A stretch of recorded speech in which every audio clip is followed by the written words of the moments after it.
உணவுக்காக காத்திருந்தவர்கள் மீது துப்பாக்கிச் சூடு. இஸ்ரேல் ஆக்கிரமிப்பு படையின் செயலுக்கு பிரான்ஸ் அதிபர் கடும் கண்டனம்.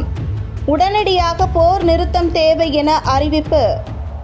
காசாவில் உணவுக்காக வரிசையில் காத்திருந்தவர்கள் மீது இஸ்ரேலிய ஆக்கிரமிப்பு படை கண்மூடித்தனமாக தாக்குதல் நடத்தியதில் 100க்கும் மேற்பட்டோர் நொடிப்பொழுதில் கொல்லப்பட்டனர். 700க்கும் மேற்பட்டோர் காயமடைந்தனர். இது உலகம் முழுவதும் கடும் அதிர்ச்சியை ஏற்படுத்தியுள்ளது. இதற்கு பிரான்ஸ் அதிபர் இமானுவேல் மேக்ரான் கடும் கண்டனம் தெரிவித்துள்ளார். இதுகுறித்து அவர் கூறியுள்ளதாவது: காசாவில் தாக்குதலுக்கு ஆளான மக்களின் புகைப்படங்களை பார்க்கும்போது இஸ்ரேல் மீது கடும் ஆத்திரம் ஏற்பட்டுள்ளது.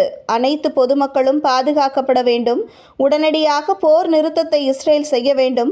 பாதிக்கப்பட்ட மக்களுக்கு உதவிகள் சென்றடைய வேண்டும். இவ்வாறு தெரிவித்துள்ளார். இதுகுறித்து பிரான்ஸ் வெளியுறவுத்துறை அமைச்சகம் கூறியுள்ளதாவது: உணவுக்காக காத்திருந்த மக்கள் மீது இஸ்ரேல் படைகள் நடத்திய துப்பாக்கிச் சூடு ஒருபோதும் நியாயப்படுத்த முடியாத ஒன்று. நோய்களாலும் பஞ்சத்தாலும் பாலஸ்தீனியர்கள் கடும் பாதிப்புகளை சந்தித்து வரும் இந்த சூழலில் இப்படி ஒரு துயரச் சம்பவம் நடந்துள்ளது. காசா மக்களுக்கு உதவிகள் கிடைக்கும் வகையில் உடனடியாக இஸ்ரேல் அனைத்து எல்லைகளை திறக்க வேண்டும். இவ்வாறு அந்த அறிக்கைகளில் தெரிவிக்கப்பட்டுள்ளது. காசா மீதான இஸ்ரேலின் போரை ஆரம்பத்தில் ஆதரித்த பிரான்ஸ் பிறகு போர் நிறுத்தம் வேண்டி குரல் கொடுத்து வருகிறது. காசாவில் வான்வழியாக உதவிப் பொருட்களை போட்டு வருகிறது.